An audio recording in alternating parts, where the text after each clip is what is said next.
ಸ್ನೇಹಿತರೆ, ಕರ್ನಾಟಕ ರಾಜ್ಯದಲ್ಲಿ ಡಿ.ಕೆ. ಶಿವಕುಮಾರ್ ಅವರ ನೇತೃತ್ವದ ನೂತನ ಸಚಿವ ಸಂಪುಟ ಅಸ್ತಿತ್ವಕ್ಕೆ ಬಂದ ನಂತರ ಗೃಹ ಮಂತ್ರಿಯಾಗಿ ಅಧಿಕಾರ ಸ್ವೀಕರಿಸಿರುವಂತಹ ಪ್ರಿಯಾಂಕಾ ಖರ್ಗೆರವರು ರಾಷ್ಟ್ರೀಯ ಸ್ವಯಂ ಸೇವಕ ಸಂಘದ ಮೋಹನ್ ಭಾಗವತ್ ಅವರಿಗೆ ಬರೆದಿರುವಂತಹ ಒಂದು ಬಹಿರಂಗ ಪತ್ರ ದೊಡ್ಡ ಸೌಂಡ್ ಅನ್ನ ಮಾಡ್ತಾ ಇದೆ.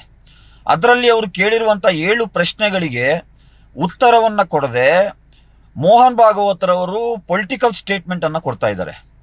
ಆಕ್ಚುಲಿ ಪ್ರಿಯಾಂಕಾ ಖರ್ಗೆರವರು ಗೃಹ ಇಲಾಖೆ ವತಿಯಿಂದ ನೋಟಿಸ್ ಅನ್ನ ಇಶ್ಯೂ ಮಾಡಬೇಕಾಗಿತ್ತು. ಅವರು ಮಾಡ್ತಾ ಇರುವಂತಹ ಆರ್ಥಿಕ ವ್ಯವಹಾರಗಳಿರ್ಬೋದು, ಪ್ರೋಗ್ರಾಮ್ಗಳಿರ್ಬೋದು, ಗುರುದಕ್ಷಿಣೆ ಏನು ಕಲೆಕ್ಟ್ ಮಾಡ್ತಾ ಇರೋದಿರ್ಬೋದು, ಇದೆಲ್ಲವೂ ಕೂಡ ಆಡಿಟ್ ಆಗಬೇಕು. ಈ ದೇಶದ ಸಂವಿಧಾನದ ಚೌಕಟ್ಟಿನಲ್ಲಿ ಯಾವುದೇ ಸಂಘ ಸಂಸ್ಥೆಗಳು ಕಾರ್ಯನಿರ್ವಹಿಸಲಿಕ್ಕೆ ಯಾವುದೇ ರೀತಿಯ ಅಡ್ಡಿ ಆತಂಕಗಳು ಇಲ್ಲ. ಆದರೆ ರಾಷ್ಟ್ರೀಯ ಸ್ವಯಂ ಸೇವಕ ಸಂಘ ನಾವು 100 ವರ್ಷದ ಸಂಘಟನೆ ಅಂತ ಹೇಳ್ಕೊಡುವಂಥವ್ರು ಯಾಕೆ ಈ ಸಂವಿಧಾನದ ಪ್ರಕಾರ ನಡ್ಕೊಳ್ತಾ ಇಲ್ಲ? ಇದು ಈ ದೇಶದ ಗೃಹ ಮಂತ್ರಿಯ ಪ್ರಶ್ನೆ ಮಾತ್ರ ಅಲ್ಲ, ಈ ದೇಶದ 140 ಕೋಟಿ ಜನರು ಕೇಳುವಂತ ಪ್ರಶ್ನೆ. ಆದ್ರೆ ಅದಕ್ಕೆ ಉತ್ತರವನ್ನ ಕೊಡದೆ ಉಡಾಫೆಯ ಹೇಳಿಕೆಗಳನ್ನು ಕೊಡ್ತಾ ಇರುವಂತದ್ದು ಎಷ್ಟು ಸರಿ? ಹಾಗಾದ್ರೆ ಇವರು ಸಂವಿಧಾನಕ್ಕಿಂತ ಮೇಲ?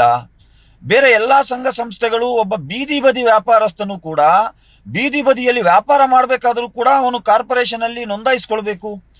ಇಷ್ಟು ದೊಡ್ಡ ಸಂಘಟನೆ ಯಾಕೆ ಇವರು ಸಂವಿಧಾನಕ್ಕೆ ಅತೀತರಾಗ್ತಾ ಇಲ್ಲ? ಏನನ್ನ ಮುಚ್ಚಿಡ್ತಾ ಇದ್ದಾರೆ? ಏನನ್ನ ಹೈಡ್ ಮಾಡ್ತಾ ಇದ್ದಾರೆ? ಇದೆಲ್ಲವೂ ಕೂಡ ಒಂದು ಸಂಶಯಕ್ಕೇಡು ಮಾಡಿಕೊಡುವಂತ ವಿಚಾರ. ಹಾಗಾಗಿ ನಾನು ಕೂಡ ಆಗ್ರಹಿಸುವಂಥದ್ದು, ನೀವು ಈ ದೇಶದ ಸಂವಿಧಾನದ ಪ್ರಕಾರ ನಡ್ಕೊಳ್ಳೋದೇ ಆದರೆ ನೀವು ರಿಜಿಸ್ಟ್ರೇಷನ್ ಮಾಡಿಸಿದ್ರೆ ಅದನ್ನು ಬಹಿರಂಗಪಡಿಸಿ. ಒಂದು ವೇಳೆ ರಿಜಿಸ್ಟ್ರೇಷನ್ ಮಾಡ್ಕೊಳ್ಳಿಲ್ಲ ಅಂತ ಹೇಳಿದ್ರೆ ಈ ದೇಶದ ಈ ನೆಲದ ಕಾನೂನಿನ ಪ್ರಕಾರ ಅದಕ್ಕೆ ಬೇಕಾದಂತಹ ವ್ಯವಸ್ಥೆಗಳನ್ನು ಮಾಡ್ಕೊಳ್ಳಿ.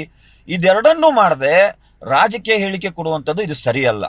ಮತ್ತೆ ಎರಡನೇ ವಿಚಾರ, ಪ್ರಿಯಾಂಕಾ ಖರ್ಗೆರವರು ಒಂದು ರಾಷ್ಟ್ರೀಯ ಸ್ವಯಂ ಸೇವಕ ಸಂಘದ ರಿಜಿಸ್ಟ್ರೇಷನ್ ಮತ್ತು ಅವರಿಗೆ ಮಾತನಾಡುವಂತ ಸಂದರ್ಭದಲ್ಲಿ ಒಂದು ಮೀಡಿಯಾ ಬೈಟ್ ಕೊಡಬೇಕಾದ್ರೆ ಸೋಷಿಯಲ್ ಡೆಮೊಕ್ರೆಟಿಕ್ ಪಾರ್ಟಿ ಆಫ್ ಇಂಡಿಯಾದ ವಿಚಾರವನ್ನು ಪ್ರಸ್ತಾಪಿಸ್ತಾರೆ. ಪ್ರಿಯಾಂಕಾ ಖರ್ಗೆರವರೇ, ನೀವಿವತ್ತು ಗೃಹ ಮಂತ್ರಿಗಳಾಗಿದ್ದೀರಾ, ನಿಮಗೆ ಇಷ್ಟು ಕನಿಷ್ಠ ಜ್ಞಾನನೂ ಇಲ್ವಾ? Social Democratic Party of India ಒಂದು ರಾಷ್ಟ್ರೀಯ ರಾಜಕೀಯ ಪಕ್ಷ. ನಾವು ಈ ದೇಶದ ಚುನಾವಣಾ ಕಮಿಷನ್ ಅಲ್ಲಿ ರಿಜಿಸ್ಟರ್ಡ್ ಆಗಿರುವಂತಹ ಪೊಲಿಟಿಕಲ್ ಪಾರ್ಟಿ, ನಮ್ದು ಯಾವುದು ಸಂಘಟನೆ ಅಲ್ಲ. ನಾವು ಪ್ರತಿ ವರ್ಷ ನಮ್ಮ ಪಕ್ಷದ ಕಾರ್ಯಚಟುವಟಿಕೆಗಳಿರ್ಬೋದು, ನಮ್ಮ ಪಕ್ಷದ ಆರ್ಥಿಕ ವ್ಯವಹಾರವನ್ನ ರಿಟರ್ನ್ಸ್ ಫೈಲ್ ಮಾಡ್ತೇವೆ ನಾವು ಚುನಾವಣಾ ಆಯೋಗಕ್ಕೆ. ಆಡಿಟ್ ಆಗುತ್ತೆ. ನಮ್ಮ ಪಕ್ಷದ ಬಗ್ಗೆ ನೀವು RSSಗೆ ಹೋಲಿಕೆ ಮಾಡಿ ಹೇಳಿರುವಂತಹ ಹೇಳಿಕೆಯನ್ನು ನೀವು ತಕ್ಷಣ ಹಿಂಪಡಿಬೇಕು ಮತ್ತು ಕ್ಷಮೆಯನ್ನು ಕೂಡ ನೀವು ಯಾಚಿಸಬೇಕು. ನೀವು ಯಾಕೆ ನಮಗೆ RSS ಒಂದಿಗೆ ಹೋಲಿಕೆ ಮಾಡ್ತಾ ಇದ್ದೀರಾ? Social Democratic Party of India ಕರ್ನಾಟಕದಲ್ಲಿ 300ಕ್ಕಿಂತ ಹೆಚ್ಚು ಜನಪ್ರತಿನಿಧಿಗಳನ್ನು ಹೊಂದಿರುವಂತ ಪಕ್ಷ, ನಮ್ದು ಸಂಘಟನೆ ಅಲ್ಲ. ಹಾಗಾಗಿ ಗೃಹ ಇಲಾಖೆಯವರು ಮತ್ತು ಗೃಹ ಮಂತ್ರಿಗಳೇ, ನಿಮಗೆ ಕಾನೂನಿನ ಪರಿಜ್ಞಾನ ಇದ್ರೆ ನೀವು RSSಗೆ ನೋಟಿಸ್ ಇಶ್ಯೂ ಮಾಡಿ, ಅವರಿಂದ ಏನು ಕ್ಲಾರಿಫಿಕೇಶನ್ ಬೇಕು ಕೇಳಿ, ಅದಕ್ಕೆ ಸರಿಯಾದ ಉತ್ತರ ಬರಲಿಲ್ಲ ಅಂದ್ರೆ ಕಾನೂನು ಪ್ರಕಾರ ಕ್ರಮ ಕೈಗೊಳ್ಳಿ. ಅದನ್ನು ಹೊರತುಪಡಿಸಿ ಮೀಡಿಯಾದಲ್ಲಿ ಬೈಟ್ ಕೊಡಬೇಕಾದ್ರೆ SDP ಹೆಸರನ್ನ ಎಳೆದಿರುವಂತದ್ದು, ಇದು ಕೂಡ ನೀವು ಈ ವಿಚಾರವನ್ನ ವಿಷಯಾಂತರ ಮಾಡ್ತಾ ಇದ್ದೀರಾ.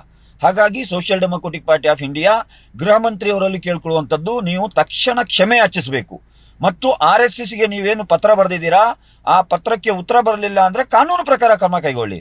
ಅದನ್ನು ಹೊರತುಪಡಿಸಿ ನೀವು ರಾಜಕೀಯ ಹೇಳಿಕೆಗಳನ್ನು ಕೊಡಬಾರದು ಅಂತ Social Democratic Party of India ಆಗ್ರಹಿಸುತ್ತದೆ.